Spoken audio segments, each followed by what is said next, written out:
नमस्कार, मैं हूं नीरज मेहरा और आप देख रहे हैं पीके टाइम्स। पीके टाइम्स के खास कार्यक्रम सीधी बात में आपका स्वागत है। सीधी बात में हम चर्चा कर रहे हैं मुंबई में आज धर्म पूछकर 2 लोगों पर हमला हुआ।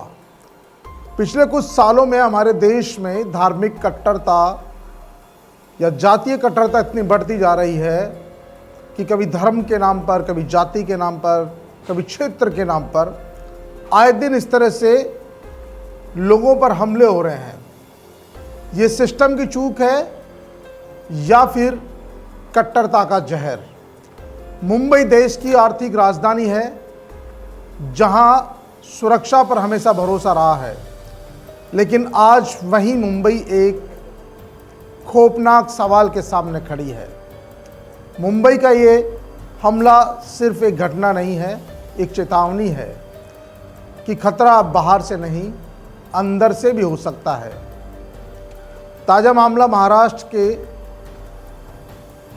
मीरा रोड स्थित नया नगर इलाके में एक कंस्ट्रक्शन का है, जहां एक युवक ने 2 सिक्योरिटी गार्ड से उनका धर्म पूछने के बाद चाकू से हमला कर दिया।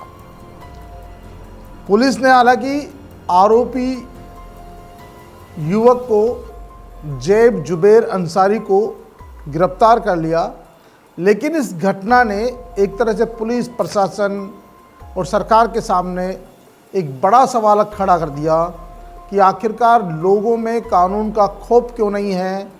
कभी धर्म के नाम पर, कभी जाति के नाम पर, कभी क्षेत्र के नाम पर इस तरह से लोग इतनी कट्टरता क्यों बढ़ रही है, आखिरकार हमले क्यों बढ़ रहे हैं। पेश एक रिपोर्ट। घटना सोमवार सुबह की बताई जा रही है, करीब 4 बजे।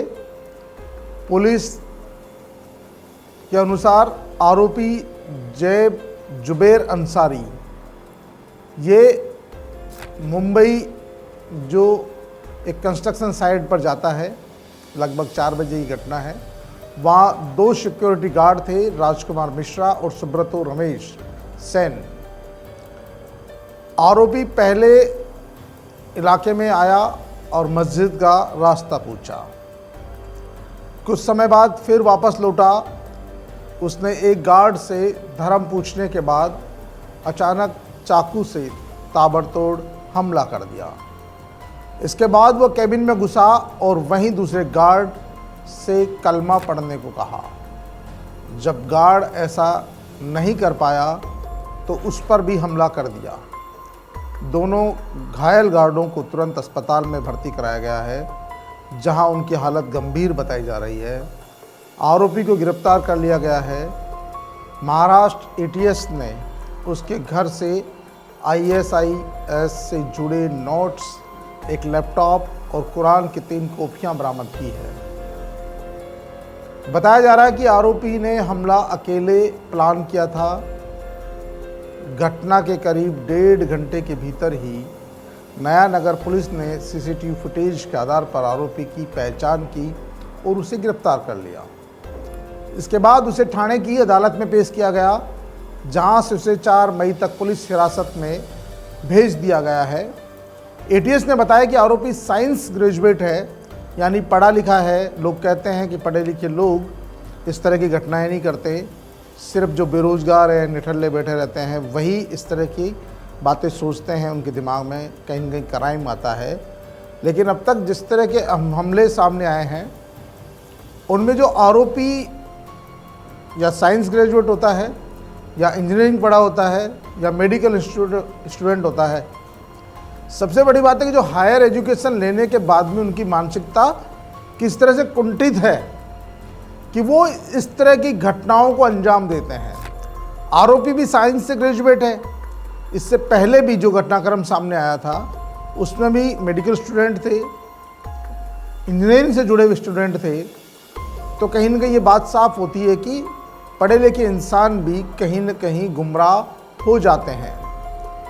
ये आरोपी भी साइंस ग्रेजुएट था और 2000 से 2020 तक अपने माता पिता के साथ अमेरिका में रहा था। यानी कि जो व्यक्ति अमेरिका जैसे देश में रहा हो 20 साल, 2000 से 2020 तक, तो यानी कि वहाँ का माहौल तो बिल्कुल डिफरेंट होगा। वहाँ इतनी कट्टरता भी नहीं होगी।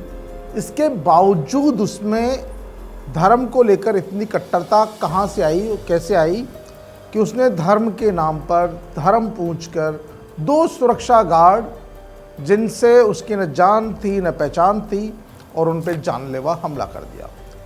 अमेरिका में नौकरी नहीं मिलने के कारण वह 2020 में भारत लौट आया, यानी कि अमेरिका से भी वो खाली हाथ आया, वहाँ नौकरी नहीं मिली। वह 2022 से मीरा रोड स्थित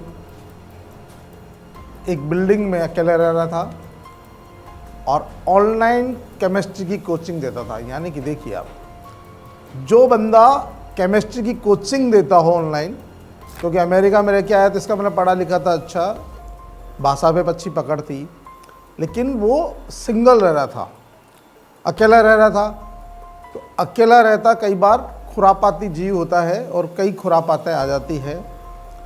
एक अधिकारी ने बताया कि आरोपी की पत्नी अफगानी है, वह उसे छोड़कर अमेरिका जा चुकी है। हो सकता है इसकी हरकतें ऐसी रही हो जिसके चलते पत्नी उसको छोड़कर चली गई है। एटीएस के मुताबिक यह इसे लॉन वुल्फ अटैक का मामला माना है, यानी एक ऐसा आतंकवादी हमला जिसे किसी आतंकी संगठन की मदद या निर्देश के बिना एक अकेला व्यक्ति खुद की योजना बनाकर अंजाम देता है। ये बहुत बड़ी बात है कि बहुत सारे लोग आतंकी संगठनों के निर्देश के अनुसार इस तरह की घटनाओं को अंजाम देते हैं, लेकिन एटीएस की प्राइमा फेसी जो जांच हुई है, प्रथम दृष्टया जो जांच हुई है, उसके अनुसार इस व्यक्ति ने अकेले ही इस घटना की योजना बनाई, अकेले ही इस घटना को अंजाम दिया और ये आतंकवादी घटना से कम नहीं है जिसने धर्म के नाम पर ऐसा गंदा खेल खेला। माना जा रहा है कि अकेलेपन के कारण आरोपी इंटरनेट के जरिए कट्टरपंथी बन गया हो, ये पुलिस का मानना है। लेकिन क्या एक कितना पढ़ा लिखा व्यक्ति जो अमेरिका जैसे बड़े देश में पढ़कर आया हो, वहाँ अपना जीवन यापन करके आया हो, 20 साल जिसने वहाँ गुजारे हों, क्या वो धार्मिक रूप से इतना कट्टरपंथी हो सकता है? और इंटरनेट क्या किसी इतने ग्रेजुएट व्यक्ति को बिगाड़ सकता है? सबसे बड़ा सवाल ये है। तो कहीं ना कहीं वो कट्टरपंथियों के संपर्क में जरूर आया है, वो भले ही इंटरनेट के माध्यम से आया हो या व्यक्तिगत तौर से, और इंटरनेट के माध्यम से भी आया तो उसका माइंड इतना वॉश हो गया और वो इतना शातिर हो गया कि उसने इस तरह की घटना को अंजाम देकर पूरे मुंबई को हिला दिया। आज पूरे देश में इस घटना को लेकर चर्चा है कि ये क्या हो रहा है मेरे देश को, जहाँ कभी जाति के नाम पर, कभी धर्म के नाम पर और कभी क्षेत्र के नाम पर हमले हो रहे हैं। ये हमले खतरनाक है। जांच एजेंसियों ने उसके घर की तलाशी भी ली है और वहाँ हाथ से लिखे कुछ नोट्स भी मिले हैं। इन नोट्स में आरोपी ने आईएसआई में शामिल होने की इच्छा जताई थी, यानी आईएसआईएस में शामिल होने की इच्छा जताई थी। जाहिर सी बात है कि उसके मंसूबे तो अच्छे नहीं थे। हो सकता है उसकी हरकतों के कारण ही उसको मुंबई में काम नहीं मिला हो, मुंबई से लौट कर भारत आ गया हो और भारत आने के बाद वो परिवार से दूर अकेला रह रहा हो। उसकी हरकतों की वजह से ही उसकी पत्नी ने हो सकता उससे छोड़ दिया हो और वापस अमेरिका चली गई हो। उसने सिक्योरिटी गार्ड्स पर हमले को किसी आतंकी संगठन में शामिल होने की दिशा में अपना पहला कदम बताया था। उसको लगता है कि उसने जो हमला किया है वो सही किया है और ये उसका पहला अपराध बता रहा है वो खुद कि मेरा आतंकी दिशा में बढ़ने की ओर पहला कदम था। लेकिन उसे पता नहीं था कि वो पहली बार में ही पकड़ा जाएगा। उसको लग रहा था कि नई कंस्ट्रक्शन साइट है या काम चल रहा है और यहाँ पर वो अपने मंसूबों को अंजाम दे देगा, और उसने किया भी वही। लेकिन सीसीटीवी फुटेज और तमाम तरह की फुटेज के आधार पर उसकी पहचान हो गई और वो गिरफ्तार हो गया। पुलिस को आरोपी के घर से कुछ किताबें और आपत्तिजनक सामान भी बरामद हुआ है। एजेंसियां अब उसके मोबाइल फ़ोन और लैपटॉप की भी जांच कर रही है। हो सकता है मोबाइल फ़ोन और लैपटॉप की जांच में इन तमाम बातों का खुलासा हो कि आखिरकार वो किस कट्टरपंथी संगठन से प्रभावित था या जुड़ा हुआ था, जिसके बहकाव में आकर उसने इतना बड़ा अपराध किया, या वो आईएसआई जैसे आतंकवादी संगठन से जुड़ना चाहता था, या उसी के तरह वो काम करना चाह रहा था। क्योंकि जिस तरह से उसने घटनाक्रम को अकेले अंजाम दिया, क्योंकि ये घटना भी आतंकवाद जैसी ही है, जहां आदमी धर्म या जाति के नाम पर किसी पर जानलेवा हमला करे। इस पूरे घटना को लेकर महाराष्ट्र के जो मुख्यमंत्री है देवेंद्र फडणवीस ने कहा है कि आरोपी की मंशा सिर्फ हिंदुओं पर हमला करने की थी, इसीलिए उसने धर्म पूछा, फिर हमला किया। दूसरे बंदे से कहा कलमा पढ़ो, वो कलमा नहीं पढ़ सका तो उस पर हमला किया। यदि वो मानसिक रूप से थोड़ा दूसरा विकृत होता, विक्षिप्त होता, तो वो दोनों पे हमला कर देता। लेकिन उसने धर्म पूछकर और कलमा पढ़ने की बात कहकर हमला किया है। जाहिर सी बात है उसका मुख्य निशाना हिंदू ही थे और हिंदुओं पर हमला करना चाहता था। फडणवीस ने कहा कि ये मामला बहुत ही खतरनाक है और इस तरह के मामले में सरकार कतई बर्दाश्त नहीं करेगी, और जो भी इस तरह की घटना को अंजाम देने की सोचेगा या इस तरह की घटना में लिप्त होगा, सरकार उसके खिलाफ सख्ती से निपटेगी। उन्होंने पुलिस और एटीएस के अधिकारियों को भी साफ कह दिया कि इस मामले में कोताही बरतने की जरूरत नहीं है। प्रारंभिक जांच में सामने आया कि आरोपी कट्टरपंथी बन गया था और जिहाद के नाम पर हिंदुओं पर हमला करना चाहता था। मामले की जांच फिलहाल महाराष्ट्र की एंटी टेररिज्म स्क्वाड एटीएस और एनआईए कर रही है। सीएम बोले आरोपी हिंदुओं पर हमला करना चाहता था।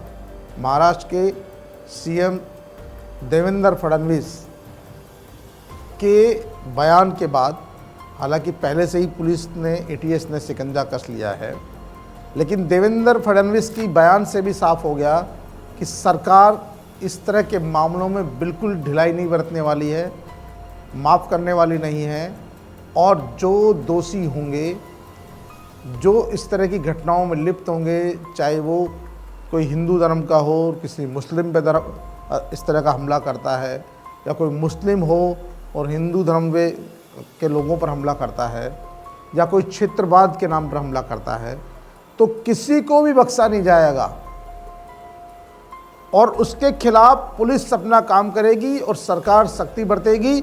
और इसमें किसी को भी जो गलतफहमी नहीं रखनी चाहिए, क्योंकि इस तरह की घटनाएं देश तोड़ने वाली है और देश तोड़ने वाली घटनाओं को अंजाम देने के मामले में कोई भी आरोपी हो, कितना ही बड़ा आरोपी हो, उसके प्रति किसी भी तरह की नरमी नहीं बरती जाएगी। इससे पहले भी इस तरह की घटनाएं लगातार हो रही है और इन घटनाओं से देश में आजकल लोगों का एक दूसरे से भरोसा भी उठ गया है। लगातार कुछ दिनों पहले क्षेत्रवाद के नाम पर, बोली के नाम पर, यानी भाषा के नाम पर भी जानलेवा हमले हुए। बोली, भाषा, क्षेत्रवाद, धर्म और जाति के नाम पर लोगों में लगातार जो कट्टरता बढ़ रही है, वो हमारे देश के लिए सही बात नहीं है, क्योंकि हमारा देश विविधताओं वाला देश है, अलग अलग भाषा, बोली, अलग अलग धर्मों वाला देश है, जहाँ सर्वधर्म संभव है, लोकतांत्रिक देश है, धर्मनिरपेक्ष देश है, सबको अपनी धर्म को मानने की आज़ादी है।